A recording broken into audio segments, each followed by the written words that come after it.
On the face of it, India have ticked all their boxes as they make the journey from Nagpur to Delhi.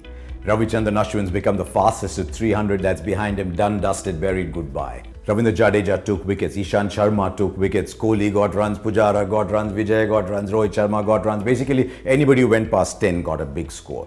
So it would seem as if India have ticked off all the boxes, but look what happens. Sometimes when things go your way, it creates a couple of very ticklish issues.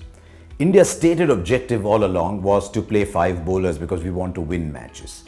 Then Rohit Sharma was played in Nagpur because they needed game time. I think that's a very clear indication that Rohit Sharma is going to bat number 6 for India in the test matches in South Africa. Now Rohit Sharma's got his game time. So which comes first? Giving game time to players, getting Rohit Sharma ready for South Africa even if the conditions are not going to be similar? Or do you go back and say, right, we wanted game time for Rohit Sharma, he's got his game time, now let's go back to 5 bowlers. It'll be interesting to see what approach they take. Similarly, what do you do with the openers? There is now no precedent. Earlier there was a precedent. If your lead player is injured, someone else comes in. Doesn't matter how well he's done, as with Karun Nair, when the original player comes back, he gets a go. Murali Vijay missed out in Sri Lanka. Shikhar Dhawan came in, he decimated Sri Lanka, took away the series. Murali Vijay becomes available, he is not picked. Now, for personal reasons, Shikhar Dhawan's got to miss the second test match. Murali Vijay comes in, he gives you 100, he sets up the test match for you. Now what do you do when Shikhar Dhawan comes back? He's got runs as well, remember, in the first test match. So Shikhar Dhawan comes back, Murali Vijay has just scored runs. Does that mean you leave out KL Rahul? But KL Rahul has been enormously consistent without scoring hundreds. Now all of a sudden you've got one opening batsman who's very unhappy and maybe a couple of others who are very insecure and saying, if I don't score runs today, what will happen? So I'd expect whichever two to play very, very clear direction. And I think, to be fair, Kohli and Shastri have probably done that in the last few months, but a very clear direction on who's going to play and what the procedure is going to be. So India looking very happy, but a couple of ticklish issues to sort out because everybody's scoring runs. But as I said in the report after the game, I thought India will be happiest with Ishant Sharma. I'm looking forward to seeing him bowl in Delhi and really getting into the thick of it all and becoming officially India's third seamer in South Africa. Now what about Sri Lanka? Far too many issues bothering them. I want to be a fly in the wall in their dressing room.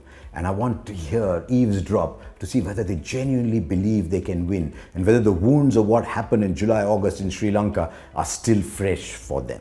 I've often said that when the going is tough, the lead players stand up. Angelo Matthews has to stand up, Rangana Herath had to stand up, and Dinesh Chandimal had to stand up. Rangana Herath's average against India is 48. I'm not surprised that he's pulled out of the third test. I know there's an injury, but a lot of experts have been saying whether with that kind of average against India, Rangana Herath should be playing on good surfaces against India anyway. They've got a problem at the top of the order. Samar Vikrama looks very good for 15 minutes. Sometimes he doesn't even last that much. He looks very good on the front foot, but he's nicking them away. He's leaving balls, he's getting bowled, his confidence is shot. What about Dasun Shanaka? A little bit of this, a little bit of that, but nothing. But neither is, there's not proficient in either skill. So I don't see room for Shanaka, I don't see room for Samar Vikrama, but are the substitutes standing up and saying, right, we want to play? So I suspect far too many problems for Sri Lanka. I still don't think huge problems in ability because you should want to stand up on the big day. But I really want to know whether they believe they can beat India. And if they don't believe they can beat India, it doesn't matter who plays. I'm expecting India to wrap up the series in Delhi.